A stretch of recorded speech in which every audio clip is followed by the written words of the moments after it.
By the way, Sam White's just one of the best play pass, I guess you'd call it fakers. That doesn't sound very good, that I've seen.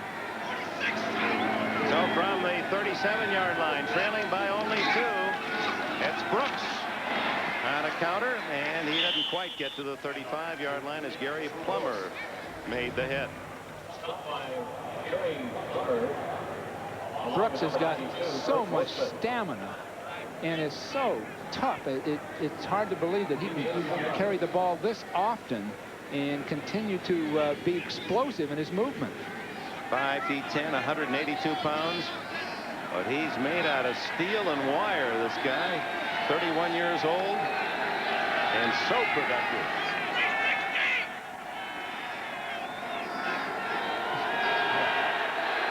He's got tight coverage. I think he wants to go down. Wanted to go down the field. He may have changed it again because he had bump and run. Here's the blitz.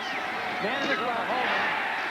And a good hit by Martin Bayless, the strong safety. Played at Bowling Green.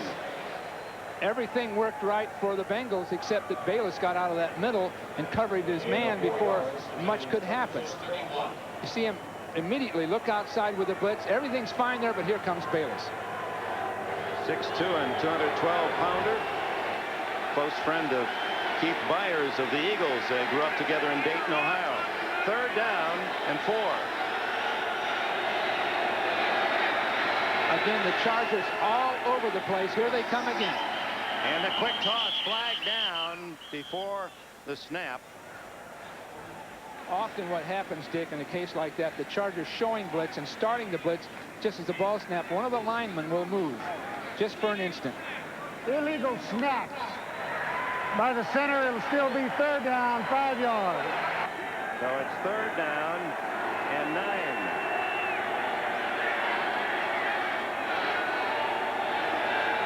That could be a big 5 yards if Esiason can't get a first down.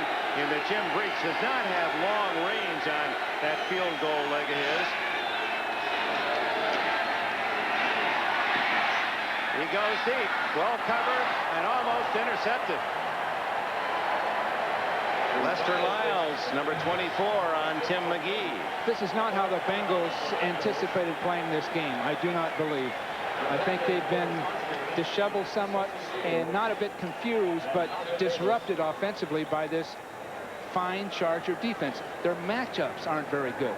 The Charger matchups have a slight edge, but an edge across that front line. So Lee Johnson, the punter, comes in. He also is their long-range field goal kicker. In fact, kicked a big one the other 2 years ago against the Skins. Remember that 50-yard field goal, but this is going to be a punt apparently. They take a delay of game with the ball at the 36. The Chargers can decline if they wish. The Chargers. Delay by the offense. That penalty is declined. It's 4th down. The Chargers have to be a competitive team this year, Dick. Their personnel, they have at least 4 of the top flight players in football, and it's well conceived. If Tolliver can develop the poise, they can be a factor. Johnson hits it high and hopes it can be covered. Takes a San Diego bounce and out of bounds around the 13-yard line. Timeout. And the Chargers with a 2-point lead, 16-14 over Cincinnati. They start from their 13-yard line. 9:42 left, 3rd quarter.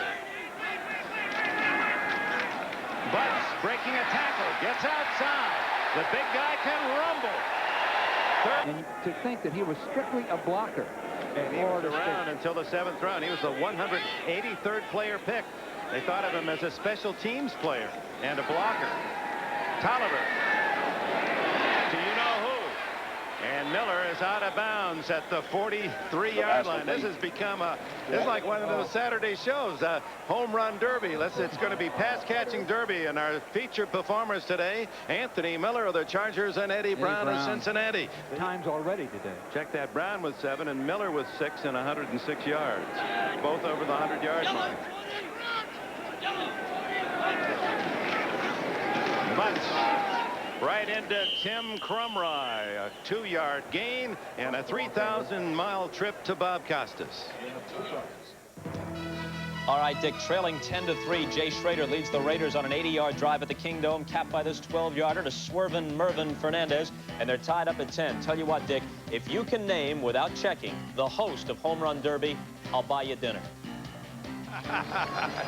And you probably know I can't collect the dinner. You're still free.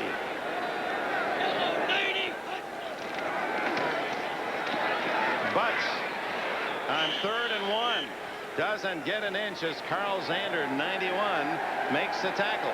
I'll tell you what, though, I'll buy you dinner, Bob Costas, if you can tell me when Bill Walsh came here in 1976 as the offensive coordinator of the Chargers under Tommy Prothero, whom did he replace?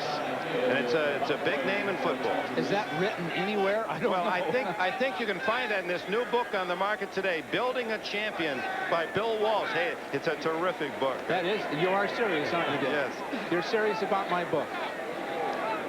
Oh, I may have one for you for discount. Yeah, the printing's up to what, 40 copies? 40 copies. Mimeograph. John Kidd with a high kick, fair catch at the 9-yard line by Mitchell Price.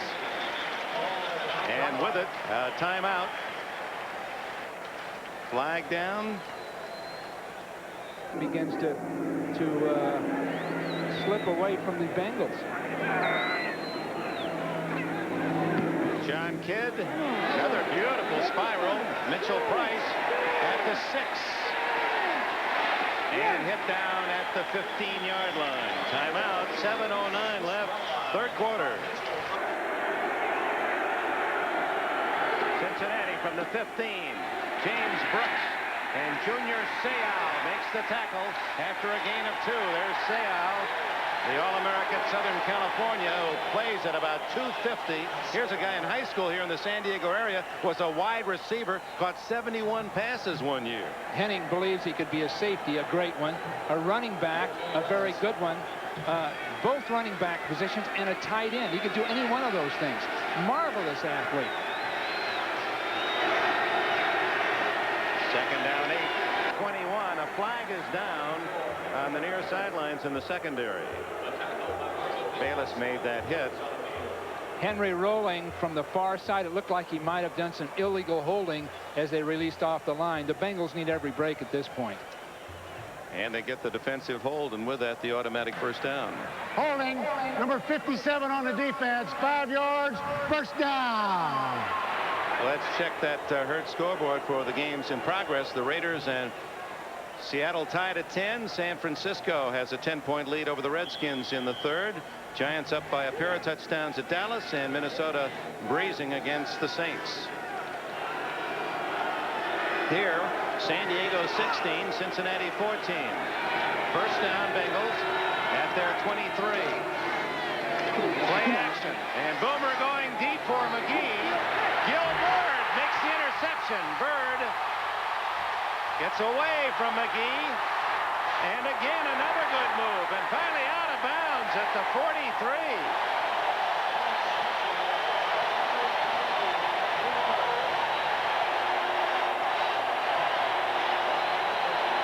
Esiason is intercepted for the 3rd time today. Gil Bird, who's had 7 to lead the Chargers last year and the year before, gets his first of 1990. It appears that Esiason just automatically threw it because McGee really wasn't sprinting for the ball. I could see McGee, as the play developed, just sort of running at a half pace down the field like he was an outlet receiver or a decoy, and Boomer threw him the ball. He didn't even see it coming until it was too late. Now Gil Bird gets the Chargers the ball at their own 43. Here comes Marion Butts. Look at that man struggle for the final yard to the 43-yard line. First down. Well, we knew Marion would be tough in the 2nd half. In this case, he gets good blocking, but look at the power. First, he's through the hole decisively. Then look at this power. Look at those legs go. There's 5 extra yards at least after good, solid contact was made. that's why that 250-pound back in the second half, when he has the defense a little wary, can dominate. Well, Paul Brown back home watching in Cincinnati. That's the kind of back that he always loved. Jim Brown and Marion Motley and that type. Sorry that Paul isn't on the trip. His friends in La Jolla miss him. Tolliver, pump fake, comes back to Anthony Miller. Hit immediately. Just a 3-yard gain as he now has his 7th catch. Carl Carter, the defender.